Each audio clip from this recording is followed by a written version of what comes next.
सभी भक्तजनों को जय माता दी, राधे राधे। कैसे हैं आप लोग? आशा करती हूँ कि माता रानी की कृपा आप सभी पर बनी रहे, आप सभी अच्छे हो, स्वस्थ हो और माता रानी की कृपा से सभी के घरों में इस साल खुशियाँ आए। तो इसी के साथ चलिए ज़्यादा देरी न करते हुए कहानी को सुनते हैं। आज हम सुनेंगे दुर्गा सप्तशती की कथा, अध्याय 12 और 13।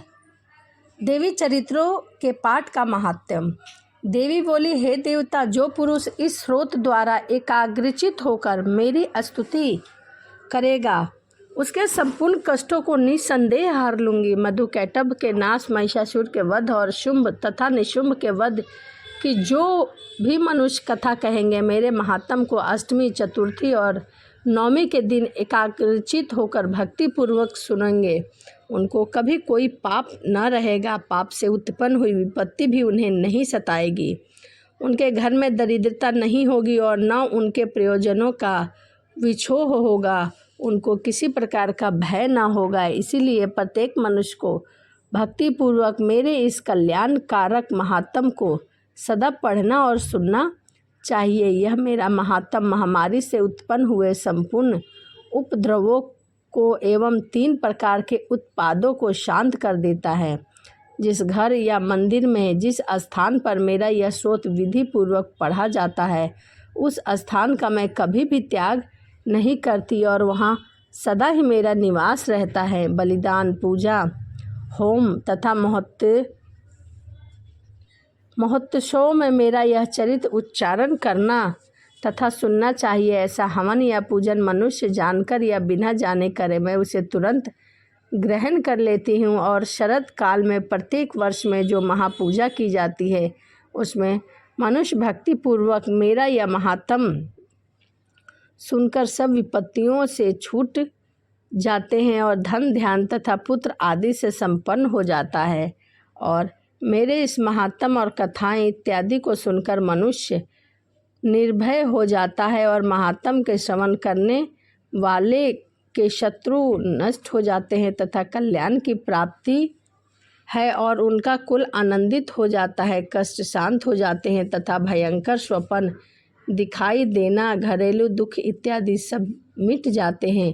बाल ग्रह से ग्रसित बालकों के लिए यह मेरा महात्म परम शांति देने वाला है। मनुष्य में फूट पड़ने पर यह भली भांति मित्रता कराता है। मेरा यह महात्म मनुष्य को मेरी जैसी समर्थता की प्राप्ति कराने वाला है। पशु, पुष्प, अर्घ, धूप, गंध, दीपक आदि सामग्रियां द्वारा पूजन करने से, ब्राह्मण को भोजन करा के, हवन करके, प्रतिदिन अभिषेक करके नाना प्रकार के भोगों का अर्पण करना चाहिए और प्रत्येक वर्ष दान इत्यादि करके जो मेरी आराधना की जाती है और उससे मैं जैसे प्रसन्न हो जाती हूँ, वैसी प्रसन्न मैं इस चरित्र के सुनने से हो जाती हूँ। यह मेरा महात्म श्रवण करने पर पाप को हर लेती हूँ तथा आरोग्य प्रदान करती हूँ। मेरे प्रादुर्भाव का कीर्तन दुष्ट प्राणी से रक्षा करने वाला है। युद्ध में दुष्ट दैत्य का संहार करने वाला। इसके सुनने से मनुष्य को शत्रुओं का भय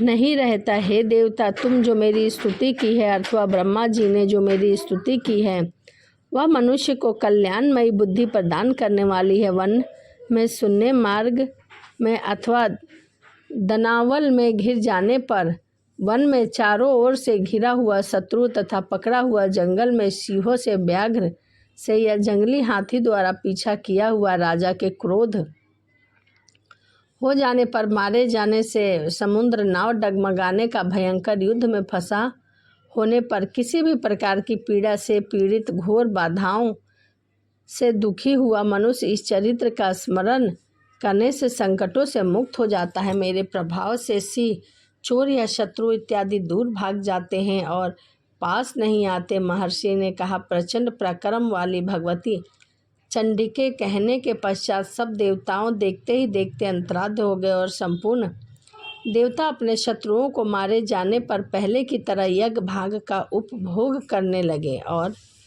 उनको अपने अधिकार फिर से प्राप्त हो गए तथा युद्ध में देवताओं के शत्रुओं शुंभ और निशुंभ के देवी के हाथों मारे जाने पर बाकी बचे हुए राक्षस पाताल को चले गए।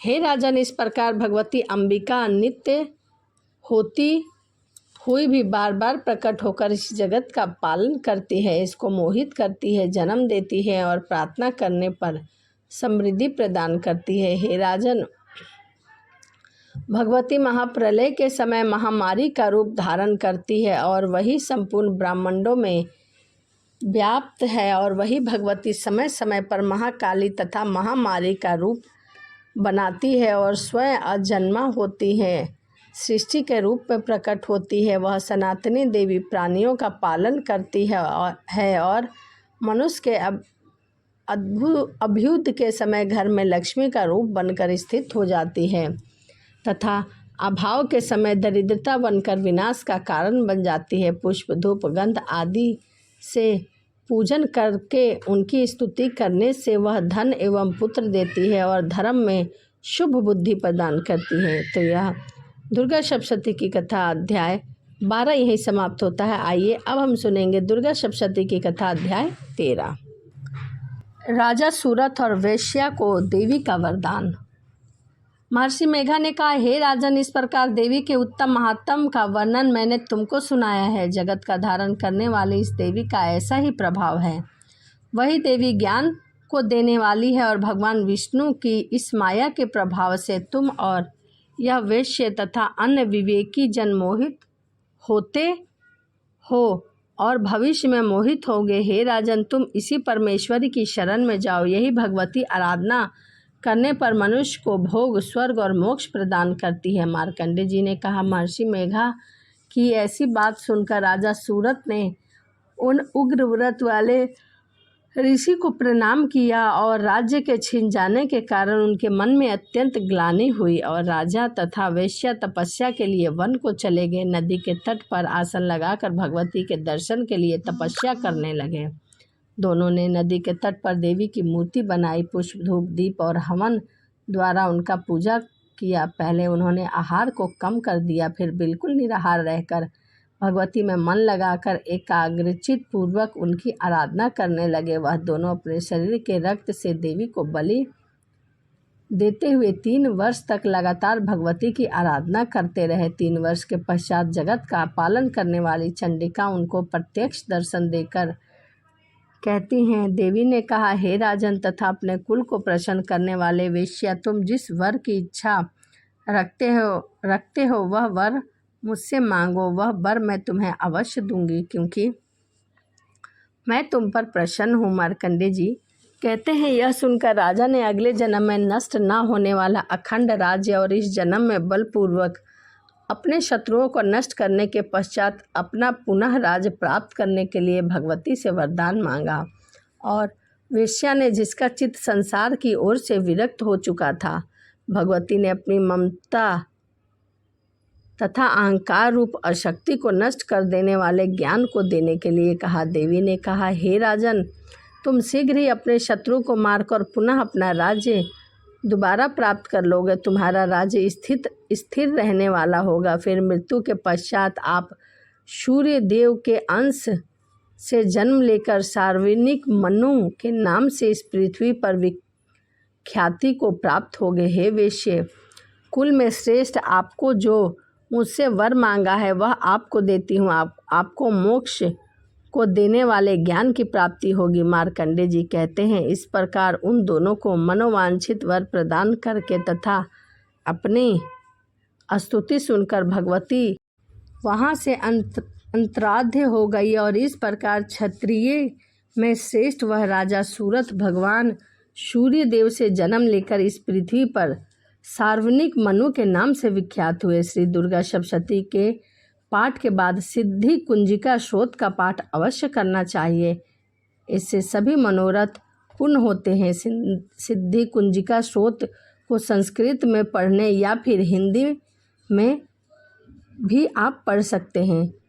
तो यह दुर्गा सप्तशती की कथा अध्याय 12 और 13 था। तो चलिए इसी के साथ वीडियो को समाप्त करते हैं और मिलते हैं अगली वीडियो में। वीडियो आपको अच्छी लगी हो तो वीडियो में जय माता दी लिखना ना भूलें। तो चलिए मिलते हैं अगली वीडियो में। सभी को राधे राधे, जय माता दी।